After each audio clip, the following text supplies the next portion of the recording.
अस्सलामुअलैकुम, मैं हूँ महफारा जमान और आज मैं मौजूद हूँ जामिया गुजरात के हाफिज हयात कैंपस में। वैसे तो जामिया गुजरात में बहुत सी मुनफरद चीज़ें हैं, लेकिन आज मैं जहाँ पे खड़ी हूँ जिस जगह, उसको कहते हैं 7 शिप्स ऑफ नॉलेज। और वो क्यों कहते हैं? क्योंकि यहाँ पे बहुत खूबसूरत 7 डिपार्टमेंट्स बने हैं एक बहुत खूबसूरत सीक्वेंस के साथ। जामिया गुजरात के मीडिया डिपार्टमेंट में एक बहुत बड़ा टीवी स्टूडियो है।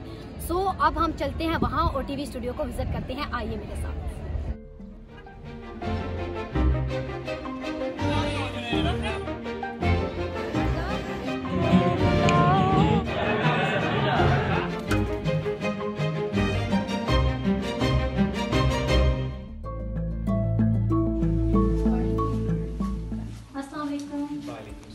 कैसे हैं आप?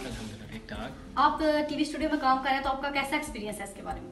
बहुत अच्छा एक्सपीरियंस है, क्योंकि एक्सपीरियंस को लेकर एक चीज़ मुझे बड़ी पसंद आई कि यहाँ लेटेस्ट इक्विपमेंट यूज़ हुए हैं। ओके। लेटेस्ट इक्विपमेंट जो यूज़ हो रहे हैं उसका फ़ायदा हमें यह है कि आसानी से हम कोई भी काम कर सकते हैं, हमें मुश्किल पेश नहीं करनी पड़ती। अभी मैं आपको लेकर चलती हूँ कि ऐसे डिपार्टमेंट में जिसका इंफ्रास्ट्रक्चर बिल्कुल होटल जैसा बना है, और स्टूडेंट्स पूरी यूनिवर्सिटी से वहाँ जाते हैं और ऐसा फील होता है जैसे हम एक रेस्टोरेंट में आ चुके हैं।